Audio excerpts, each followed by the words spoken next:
Hello, good evening, Venus TV viewers. It's Tuesday, it's 8 o'clock, and it's time for the Tonight Show with Afzal Akram. Nice to have you on board. And tonight's show is going to be talking about a service which is very important, a service that most of us don't even know exists until it kicks in play. It's the coroner service. It's a service that's run by local authorities. And we will hear from our guest, who I'll introduce in a moment, on what the coroner does, what the service is, why it's so important, and how we can actually engage with the coroner service if we have any problems as a community. So without further ado, let me bring my guest into it. Chinyere, welcome to the show. Evening, Afzal. How are you doing? Not too bad. Nice to have you on. Thank you. Pleasure to be here. Fantastic. Chinyere is a senior coroner. Somebody I'm pleased to say I came across, I think, around 2013, 2012, 2013? 2011. 2011, there you go. How time flies. April 2011.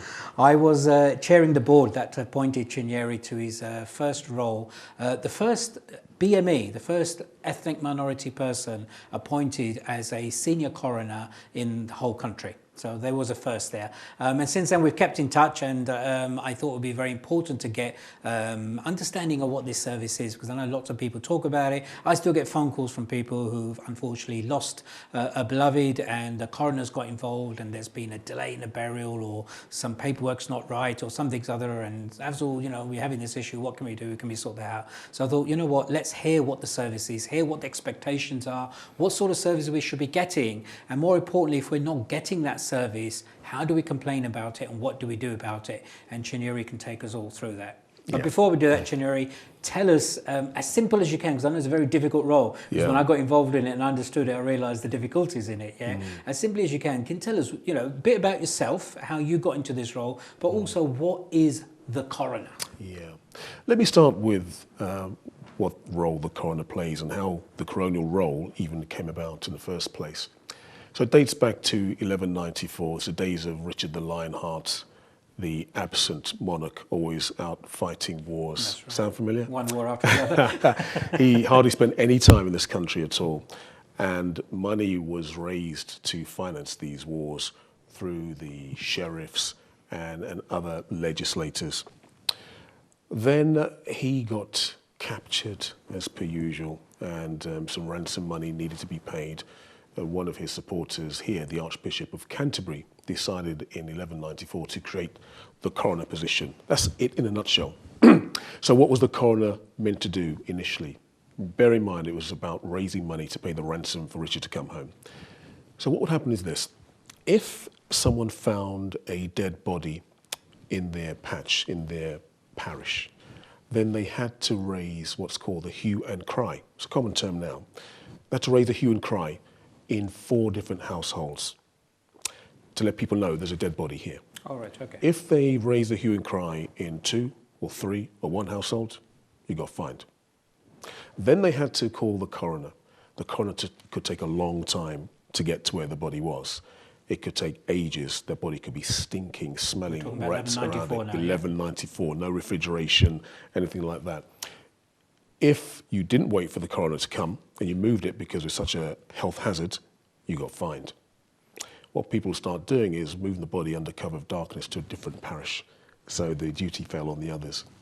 So the coroner role initially was to investigate death, but with the primary purpose of raising money to finance the king's ransom and his or her wars, his wars at the time.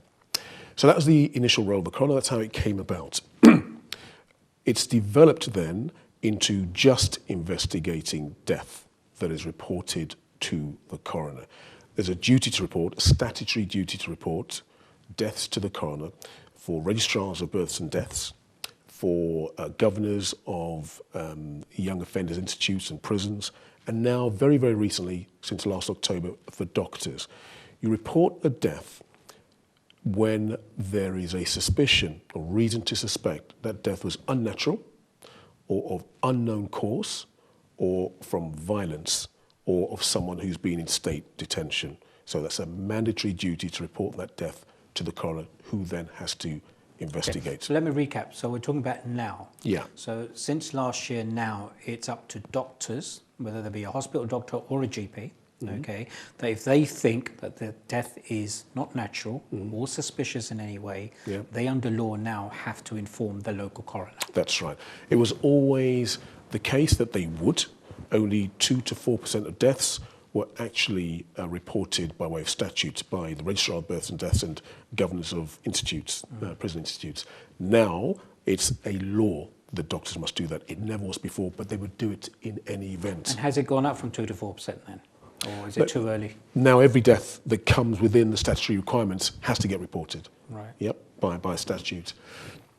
So that's basically what the role of the coroner is. Now, coroners, before the Coroners and Justice Act in 2009, could be doctors or lawyers or both. Now they can only be lawyers of at least 5 years qualification. Some of us are dual qualified in some way. So for me, for example, my first degree was in biochemistry and pharmacology. I then did a master's in experimental pathology and toxicology at the Royal Postgraduate Medical School. Did years of research into the pharmacology of mental illness, mapping of regulatory peptides around the body. And then for reasons which would take me an age to explain, I decided to change career and go into law with the specific aim of becoming a coroner and doing medical negligence and or mental health law in the meantime. It's very unusual. So you came from a medical background and then went into law. It's very unusual.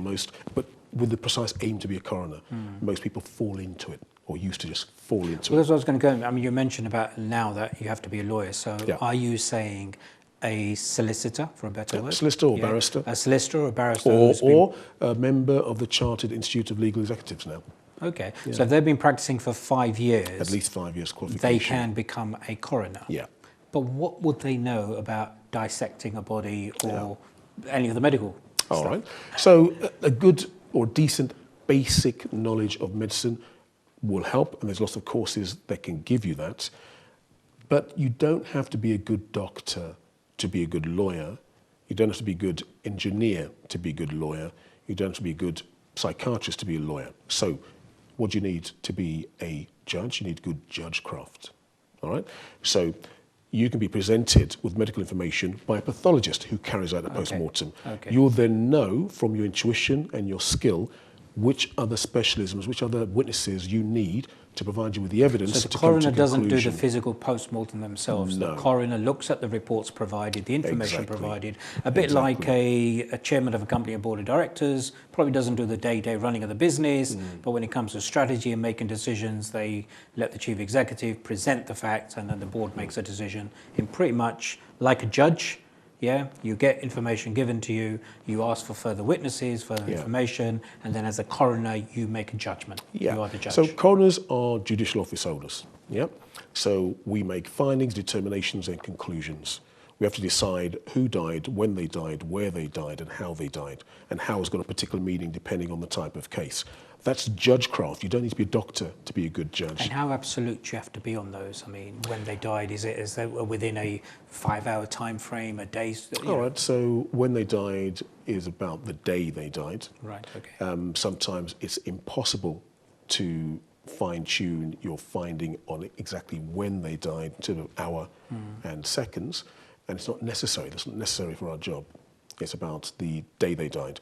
We'll get a time, but that's going to be the time at which life has been pronounced extinct, which is very different from when they actually died. You could have died the day before, not discovered till the next day, and it's at that point. So it's when you're discovered, that's the time that goes on the death Then you have a certificate. verification Right. of time of life pronounced extinct. Okay.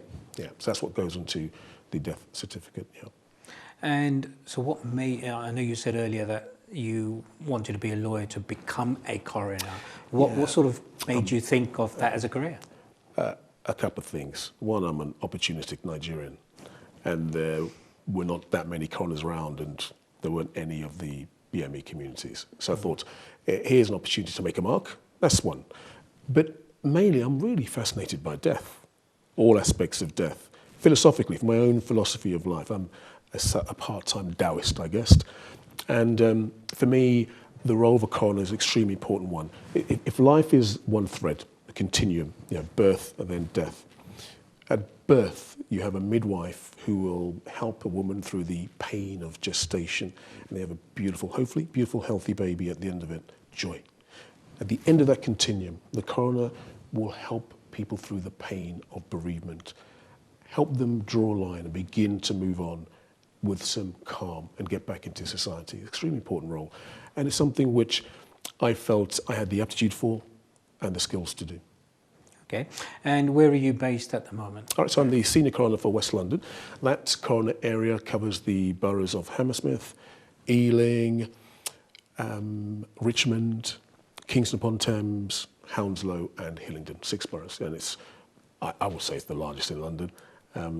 Some of my colleagues may say it's not just about numbers, but a type of cases, and I'll still say we're the largest. And we're definitely one of the biggest in the country in terms of deaths reported. We have Heathrow Airport on our patch, which means we sometimes do large cases, big cases, which have very little to do with West London, but because the bodies have come back to Heathrow and you have to deal with the bodies on your patch, we end up doing them. So the tsunami was done at West London, and I did the Tunisia deaths, where 30-odd Brits were killed in Tunisia, and they were brought back to my patch. So we dealt with those deaths. Okay, so something like the horrible incident at Grenfell, that would have gone to a different area, and the coroner in that area, with the bodies that were identified, would have gone through the process of identifying No, them. they're slightly different.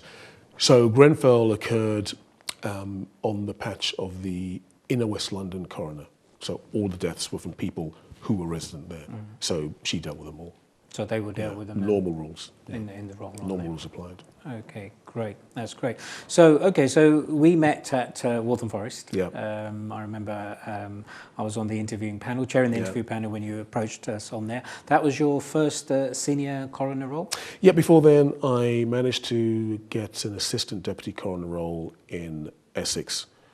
And I was there whilst being a mental health tribunal judge at the same time, because I was a part-time sessional role, fee paid.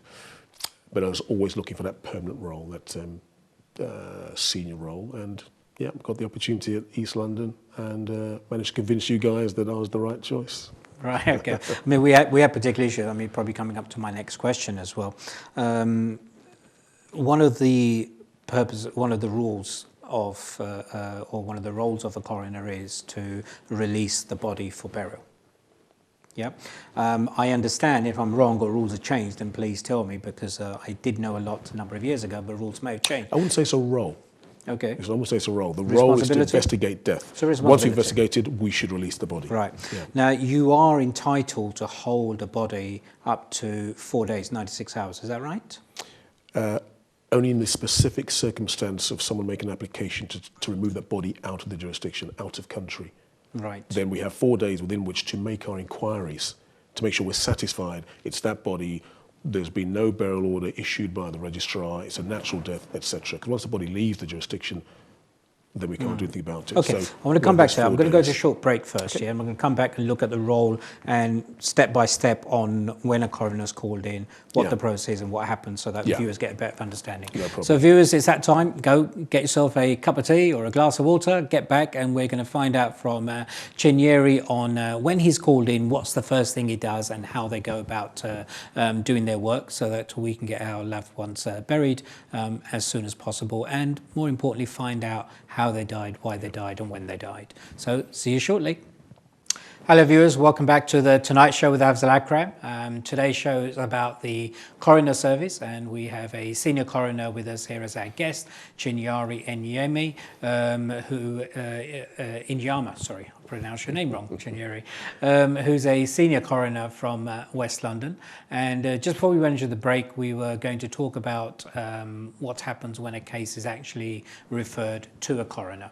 So Chinyere, my understanding, and if I'm wrong, please tell me, okay, is when somebody dies, either a GP or a hospital doctor will sign a death certificate giving a cause of death. Yes, the medical certificate confirming the cause of death, MCCD. MCC, okay.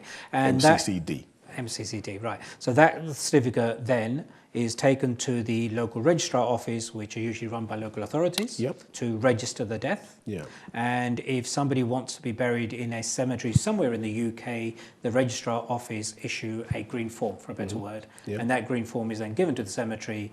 That means there's permission to bury this person. That's correct. So that's most cases, I would say, and normal people, where I say most in the essence where there is no suspicious circumstances. It's true. Cremation is becoming more and more popular because it's cheaper and it's a slightly different process for cremation. For cremation, Yeah. so maybe different forms and so Yeah. on, but it's a similar sort of Yes. criteria to get Yeah. to the cremation point of Yeah. view. Yeah. Okay. So that's fine. So if somebody dies, I mean, I've lost both my parents. Both died in hospital, and therefore it was quite easy for the hospital doctor to sign off a certificate to say what the cause was and they'd seen. But you know, we get people who die at home. Somebody hasn't seen them, a doctor or somebody hasn't seen them for weeks and weeks, and suddenly they've died and they're found at home by a loved one or somebody else, and then the police get called, the ambulance get called, a doctor gets called, or a coroner gets called, and therefore the cause of death needs to be investigated. Yeah. So let's use that as an example first, yeah? So you find somebody who's died at home, and then when the loved ones, is it a case that case gets sent to the coroner first and the coroner does the cause of death certificate, or is it a case that you get a certificate and then you have to go to the coroners? All right. So because of the new rules, there'll be set times when a doctor must report to the coroner. Okay. And that will be one of those times now, I guess. Potentially, if there's suspicion of trauma, for example. You said that if the patient hadn't been seen, or if the deceased hadn't been seen for a while, that's true. So, for example, if the doctor hadn't seen the patient within 14 days before the death, they have to report to the coroner. That doesn't mean it's going to become an inquest. Okay. So we're electronic. We're soon to become, or in due course become, I think the first paperless courts in London. So we work electronically. We get electronic hospital referrals sent in. It's then screened by the coroner, and if, in the example of a case where a doctor hadn't seen the deceased for 14 days, but was confident on balance, it's not even on balance, it's not even more likely than not, it's best guess, best of knowledge and belief of the cause of death, then I'll simply say, that's no problem, you can't get the death registered, but I can cover it with what's called a Form A. Yep. So I'll sign a Form A, and then that's the end of that case. If it requires further investigation by way of a post-mortem, then we'll have a post-mortem. If after the post-mortem I'm satisfied the death was a natural cause death, again, I can dispose of that case with a Form B. It's a notification to the registrar. Okay. If the post-mortem flags up natural cause death, but there were issues with the treatment, maybe failings which led to the death, culpable failings, then we'd have an inquest. Or if the death was unnatural, say a drug-related death, again, we'd have an inquest. Sometimes the doctor may feel they're not confident about cause of death. They report it, and I may say, no, that's fine. You've said something which I think makes sense. I don't need to investigate further. I'll deal with it by way of a no further action. Okay. So there's 4 different disposals. No further action, Form A without any post-mortem, Form B with a post-mortem, then inquest. Okay. Not every reporting results in an inquest. Okay, well, that's interesting because even I didn't know that. Yeah, people get confused about that. It's about knowing. So, okay, so NFA, which is no further actions, quite normal. Yep. Saying, you know, let's treat it like thanks for reporting it to me. Get it registered, and away you go. Yep. Yeah. Leave out a country out at the moment. We're just talking about burials here. Yeah. Then Form A is where you will investigate. Minimal investigation. Minimal investigation. You're satisfied with it. Yep. You'll then release a Form A. Yep. That can the Form A goes to registrar. So it's my telling the registrar. Done? Yes, my telling the registrar we've investigated. No further investigation needed. Right. And so the family can turn up the registrar, register the death, get the green certificate, all done electronically, and go to burial. Yeah. And that can be done within a day as well, practically. Yeah. Okay. And then we've got Form B, which requires a post-mortem. Yeah. So Form B is after post-mortem. Okay. Can you give us a definition of the post-mortem? Okay. So post-mortem, Latin term, after death. So it's an examination of the body. So 2-part examination, very careful 2-part examination. The first part is an external examination. This is a traditional autopsy now. External examination, checking for defense wounds, offense wounds, anything else that may give us a clue as to the cause of death. Then the body is opened up and every organ within is looked at. Sometimes, if you're quite sure it's going to be a chest problem, you'll only open up the chest. But you have an internal examination along with the external examination. You may then think, well, we need to do some histology. Take a bit of tissue to drill down more under a microscope. You may well want to have toxicology, so screen of body fluids, urine. That's checking for poisons and things? Poisons, drugs, prescribed drugs, anything that can give us a clue as to death. So that's the traditional autopsy. So post-mortem is an examination after death. So you have a traditional autopsy. Then you can have scanning. Yeah, it's a whole new area which is developing more and more and more. Right. So post-mortem means examination after death. Okay, so scanning now, which is something new that's come in, you as coroners now have been given the right to decide whether a scan would be sufficient or you need to do an invasive autopsy. Yeah? We've always had the ability to choose that. It's been about the availability and the efficiency of scanning. There are some scanning centres, for example, there's a centre in Oxford. I use often the Highgate Hospital scanning facilities and use a radiologist from the Royal London Hospital. So you'll have the radiologist come in, do a scan, and then report on that scan. The pathologist traditionally will still sign off. So the scanning report is an adjunct, a bit like histology, toxicology, scanning, final report done by the pathologist. We've always been encouraged to develop that. What I'm developing also is a scanning facility in the jurisdiction which will use NHS resources. Okay. Yeah, where it will be offered to everyone for free. At the moment, it's a paid service. Yeah. Yeah.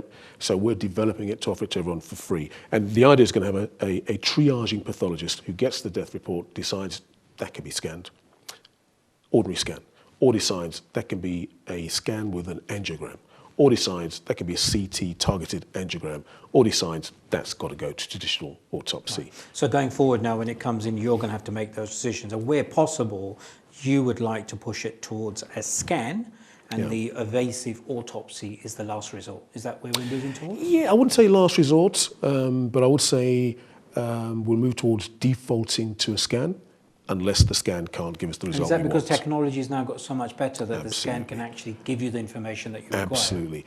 And I think it is faith neutral to want as little invasion to a loved one's body. So that's what we're aiming for. Yeah, I mean, that's moving on to my next question, because there are certain religions, and Islam and Judaism come to mind, who, from a religious point of view, would or have to bury their beloved as soon as practically possible. There's no deadline to it or whatever, but it's as soon as practically possible.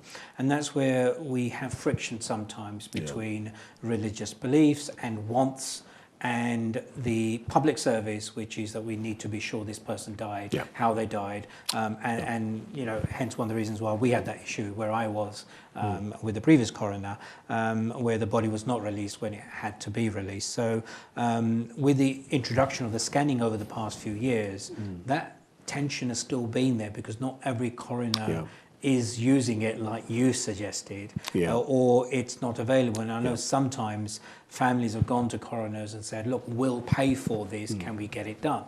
And the answer has been no, most likely because there's no agreement in place with anyone to do it in that coroner service. How can the community, mosques, other places of worship, or even counsellors, if you like, from a certain point of view, how can they, what's the best way to approach a coroner to have this sort of an agreement? And obviously if the NHS can get involved, it would be really good, because it's all public money at the end of the day. What's the best way to approach this so we can have this service available wherever it's required? Yeah. So I guess the best route in is the political route. So one of my colleagues, the senior coroner for the Black Country, I think Sandwell Borough, were very keen on offering scanning to everyone without charge. They obviously had the money to do that. Is that right? Black Country, which is near Birmingham, but north of. So they decided they were going to allocate funds for that. The councils will decide how they want to allocate funds. Others will say it's got to be cost neutral. We've got to make money from it. So I guess it starts from grassroots, from the community, going to politicians and making the case for it. Once you get that momentum, then the coroner will then have to think more sharply about how to implement it. There's guidance from the chief coroner that we should be considering scanning. There are recent court cases which would suggest that a scanning facility will help to meet the needs of certain communities. But at the moment, It's a real work in progress, and you have to pay for it. Sandwell has been a leader in providing it. We hope in my jurisdiction at some point to be able to provide it free of charge as well. Okay, great. Okay. And therefore, that's something that we're working towards getting. And I'm hoping that coroners from across the area, I'm presuming from a London perspective, you have a London coroners network. It's an assumption. Yeah. You do? Okay. How many coroners are there in London, by the way? All right, so there are seven.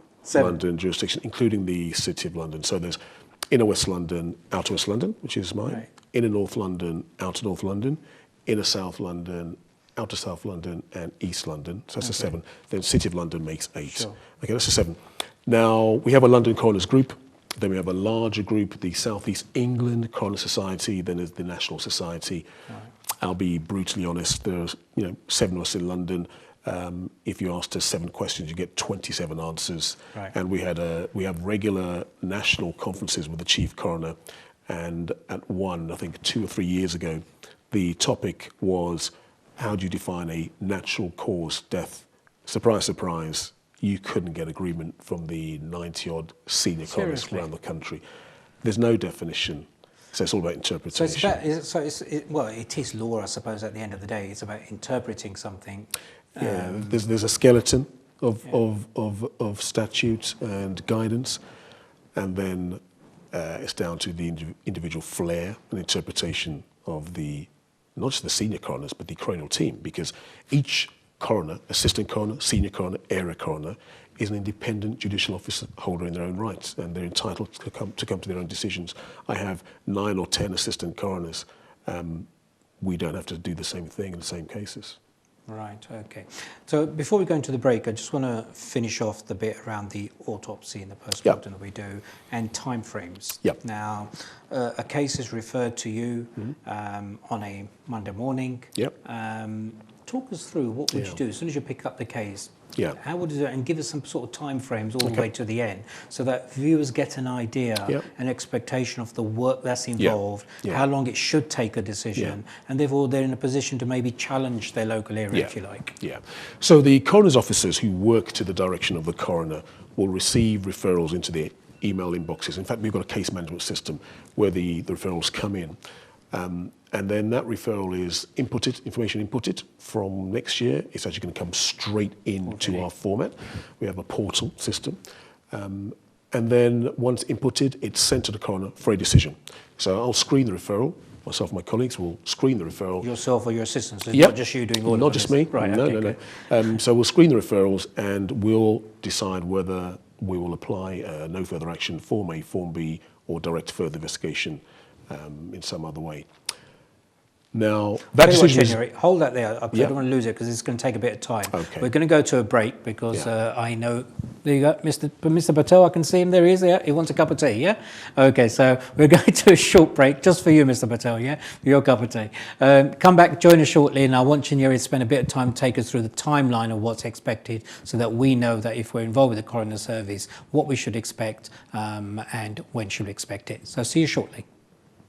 Hello viewers, welcome back to the final part of the Tonight Show with Afzal Akram here today. We're talking about the coroner service with my guest Chinyere, and we just started, and I'm going to ask Chinyere to start again actually on, we find a body in a home, unexplained or explained death. Monday morning, you go into the office at 9 o'clock and you get a report made from the referral form, something, and we want to know about time it takes for certain decisions. What should we expect? So just start again from where we did. So let's use the same example. A doctor is called out to verify that someone's died who was one of their patients, and they find them collapsed on the floor. The paramedics have been doing CPR, advanced life-saving, decided, look, that's that. Okay, so doctor refers the case. The doctor may say in the referral form, I am fairly sure of the cause of this death. I'm not sure about balance of probabilities. and I will get the coroner's officer to contact the doctor and say, you don't need to be satisfied on balance, you just need to be satisfied to the best of your knowledge and belief, best guess. Doctor may say, okay then, my best guess is coronary artery occlusion. Yeah. What's that in English? Sorry. Okay, so a blockage of the main blood vessel going into the heart, right, yeah, okay, which then causes the heart to die. Okay, so I'll then say, right, no further action. The doctor may say, I'm quite convinced that this is, let's use a heart attack, myocardial Let's infarction. use heart attack, yeah. I'm quite convinced this is a myocardial infarction, but I haven't seen them for 3 weeks, so I have to refer it by law. I say, fine, that can be covered by Form A, which notifies the registrar, we're happy with that. The doctor may say, I can't tell you why they've died. Okay, before you move on, so the NFA and the Form A to done get same those day, visions simultaneous. It's done within Same 10, day, 15, 20 same minutes. day. Same So, day. so we're refreshing our screens on a regular basis as the coroners, Yeah. seeing the new instructions, Yeah. getting rid of So all that the will be time. done in the morning, Should be done. possibly, or That's same day. that's certainly the aim. Yeah. The aspirational target, same day. So the doctor may say, I can't tell you why this person died. I really can't. Even on a wild guess, I didn't expect them to die now. I will then instruct a post-mortem. Now, we have a mortuary in Fulham, public mortuary in Fulham. We have a public mortuary in Uxbridge, and then the hospital mortuary at Kingston Hospital. They each post-mortem in slightly different fashions. None of them post-mortem every day. Most will post-mortem twice a week. You don't have your own mortuary in the coroner service? Well, we do. You do? We are based in the same building area as the Fulham mortuary. Oh, right, Doesn't make a difference Okay. because they still have pathologists who only come in on a couple of days a week. It's not even set days, so it's quite fluid. So you'd have your post-mortem done within hopefully 3 to 5 days. 5 days is pushing it, but hopefully 3 days. And the pathologist on the same day they carry out the post-mortem will send us notification of the preliminary finding. Now, if they say after the post-mortem that in fact was a myocardial infarction due to occlusion of the coronary artery. That's a heart attack. Heart yeah. attack, Right. let's use the word heart attack, Yeah. due to blocking of the main vessel going into the blood vessel going to the heart. I'll say that's a natural cause death. So on that day, I'll instruct a Form B. So that's Yep. 3 so days. 3 to 5 days. But you could be lucky that the referral's made on a Tuesday and you have a post-mortem facility that day. Could be done on the same day? If you're really, really lucky. Right, okay. Yep. You may be unlucky and the death comes on a Thursday afternoon after the PM has been done on Thursday morning and there's no PM till next Wednesday. Right. Yep. Yeah. Now, the post-mortem may not have a conclusion on the day. They, as a pathologist, may want to have further investigation, toxicology, as I explained before, or histology, in which case that becomes opened as an investigation. Now, toxicology is poisons and things like that. Yep. Histology? Histology. What's that? Sorry? That's when you take a piece of tissue. Tissue. And then slice it up, prepare a slide. I don't want to get too gory. Yeah. So you can look under the microscope. Yep. Okay. Now, both of those take weeks. Toxicology may not come for 8 weeks. Histology may take 8 weeks. So that would be where you are confident that there's something suspicious, or you still don't know what the actual... The pathologist is not sure and therefore requires those extra tests. So, for example, there could be a suspicion of someone who has a myocardial infarction, or let's talk about central nervous system depression. The doctor may feel, well, that's the most likely cause of death. That's probably due to an illicit drug. Let's see what illicit drug that could be. And that's vitally important. I can expand on that because part of our role is to try and prevent future deaths. Sure. And you can have trends in people dying. My old jurisdiction, your old jurisdiction of East London, the coroner there, senior coroner Nader Persaud, noticed that there were numerous deaths of gay men from GHB, gamma hydroxybutyrate, date rape drug. She reported it to the police and they finally opened up an investigation and then they eventually convicted a man of having killed these men when initially it appeared to be just self-administered drugs. Yep. Okay. So it's very important to get toxicology right. Sure. So that can take weeks. So the family are notified this is an investigation now, it could take weeks. If the investigation... And the body's kept in the mortuary? Yeah. No. That's a good question. So toxicology is done after the post-mortem. The fluid is sent off to the tox lab. Histology is sent off to a histopathologist. We don't need the body anymore. So I'll order release of the body. So you get can your body at that back point within release 3 the to body. 5 days. And then can the family then carry on for burial and so on? Absolutely. We can issue disposal Would that forms. still be the same case if they wanted to send the body out of country? Yes, absolutely. still be the case. As long as I don't need the body, then that body can be released. Because you've got everything you need The very from the body point at which I don't need the body, Okay. then we can release the body, Right. even if the inquest or investigation is months later. Okay, Yeah? okay. That's why we that's the try key and get thing. the things done quickly Yeah. to release the body. Yeah. And what about, as part of that post-mortem, I mean, before we get to it, we straight away talked about an autopsy here, really, yeah? The scanning facilities, what sort of agreements need to be in place for those then, in order to get that done quickly? So we already have the scanning. Because, sorry, before you do that, I mean, if we're led to believe, and we are in cases in the NHS, there's a waiting list of this and that, Yeah. how do we fit people in for that? So we haven't yet set up our NHS scanning facility. That's still in process. So at the moment, we'll send bodies either to Oxford or to Highgate Hospital, like I said before, where we have a system set up, where we have a radiologist from Royal London who will go to Highgate. We have a pathologist at Highgate who will do the external examination before the radiologist. And is this a cost that your coroner service is picking up? No, that's charged to the And what is an families. approximate cost for something like that? Depends on the number of scans you do. It's about £300 a scan. It can Right. be, you need 3 scans, you're talking about £900,000. Okay, so It's the not cheap. family will be told that the cost is likely to be Absolutely. this and that, and then they can And decide. we're not proactive in saying, do you want a scan? Because we know that it's difficult to meet the needs of everyone. But if someone says, could you consider a scan? Then we will. Okay. So viewers, you need to ask for a scan if you want to, and then ideally the coroner's got some sort of agreement locally where that scanning facility can be provided. But it may be that the radiologist will say, scan won't help you here. Okay. So the request doesn't mean you'll get it. And even when we set up our system, there's going to be a triaging pathologist who will screen the deaths. Yeah, obviously a scan can't be used for everything, but where Exactly. possible, and it can be Exactly. used, it's quicker in time.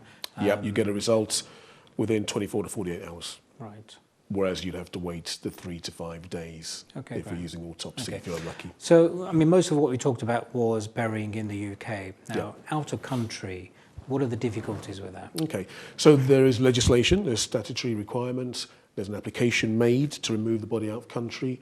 The coroner needs to be satisfied that body is that person, needs to be satisfied it was a natural death that doesn't require further investigation, needs to be satisfied that you can release that body out of the country. Because once released, you can't get it back if a problem arises. We have... If they're buried in the UK, you probably can go and dig up and Yes, get access exactly. to the body again. You can have exhumations. Yeah. You know, so yes, of course you can. Sure. And that's where we have to be very, very careful. So we have a period of time, 4 days, within which to gather the information and be sure. It doesn't mean to say it takes 4 days. If it can take 1 day, then great. If it can take 2 hours, that's great. But we have up to 4 days to make satisfy our yourself, inquiries. yeah. And then we'll sign a form 103, for the body to be taken out of jurisdiction. Okay, great.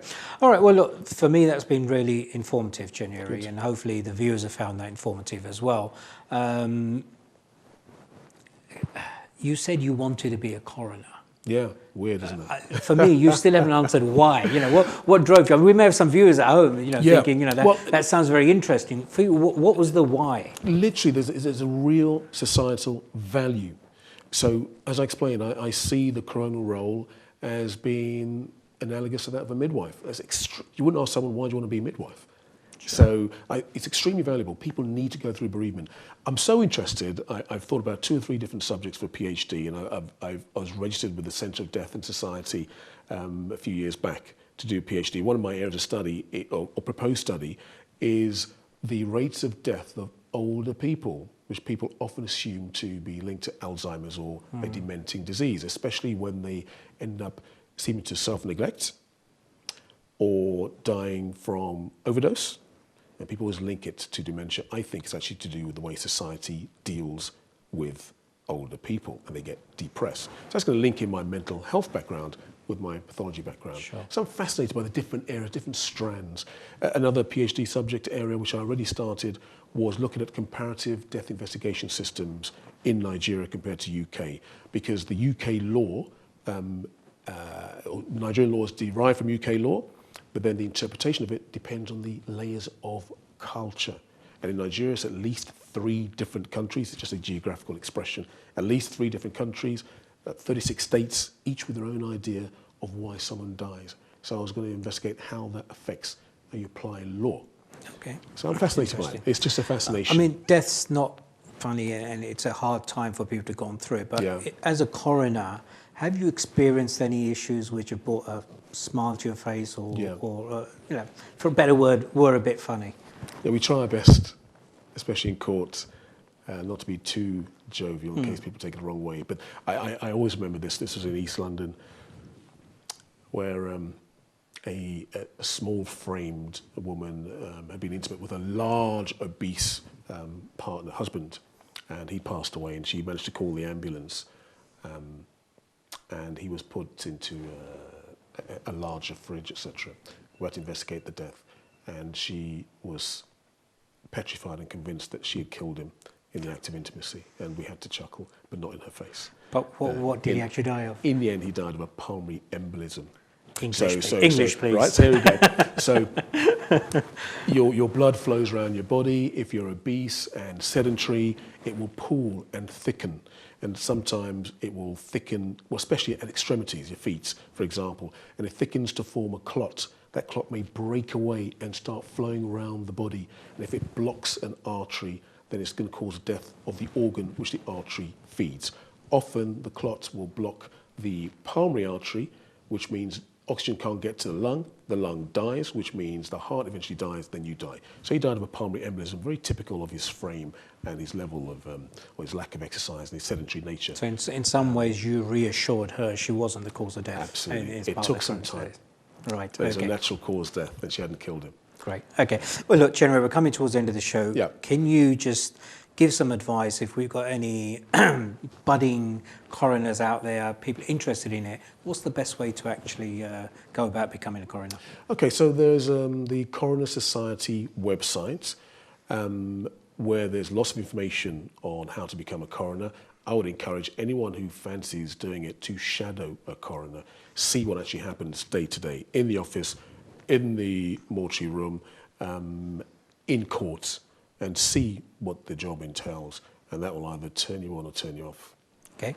Well, viewers, I hear an offer there. So if anyone's interested in shadowing Chinyere, I'm putting him on the spot here now. That's fine. Please do contact us at Venus TV, and I'll make sure that your details get passed on to Chinyere, and you could spend some time shadowing his service over in West London to see what the role of the coroner is. But most importantly for me, what's come out of there, and for you at home, because death does come upon all of us at some point, is that if there's something that you don't feel is right in your area, if there's something that the coroner not providing which you are expecting to be provided, then the real people in charge of making that change are your local elected councillors in the council area that you're in.